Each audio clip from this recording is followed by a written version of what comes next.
Hello, this is Stan Dubin, and welcome to the Hiring Tips Podcast. The name of this tip is A New Spin on Checking References. Well, maybe it's not a new spin, but it's an approach that more businesses are taking now. When you review a candidate's resume, you'll see the different companies she's worked for and the different positions she's held.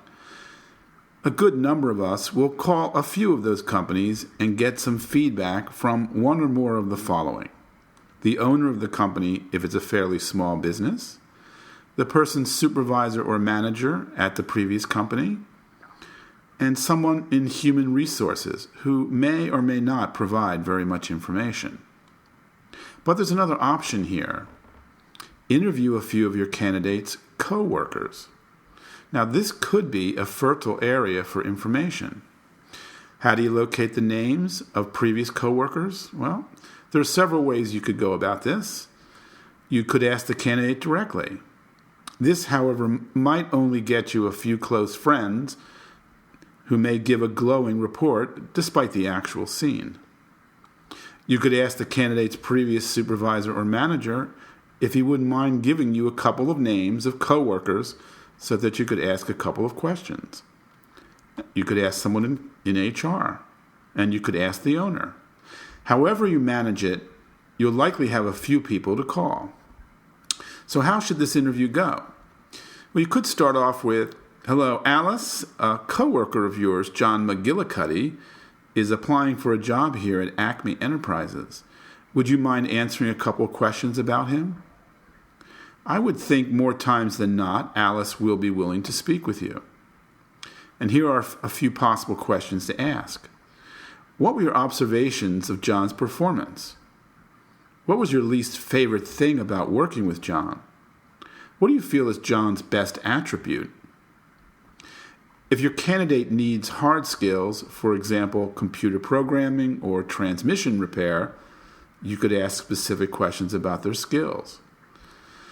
Yes, it's possible you might run into a coworker here and there who might have sour grapes regarding your candidate, and that can taint what they tell you. But it's all data for you to take in and evaluate. You may get some very compelling insights from these interviews, on the positive side and on the negative side. Either way, you're doing more due diligence, and that can't hurt. Thank you for listening. If you're enjoying this podcast, and if you're getting something valuable from it, could you take a minute or two and go over to iTunes and leave us a review? Also, feel free to subscribe to the podcast. They show 50 different shows at any given time, but when you subscribe, you'll find that there's well over 100 shows. And each one of those is a valuable tip that will help you make better hiring decisions. When you're over at iTunes, you can simply enter into the search area there the phrase hiring tips, and then it'll take you to the podcast right away. The Hiring Tips is brought to you by the Employee Testing Center. We have an employee testing service that will help you hire better staff. It's very accurate, easy to understand, and delightfully affordable. Watch our 3-minute video at getbetterstaff.com. That's getbetterstaff.com. Our podcast does not represent legal advice. Employment law can vary from state to state.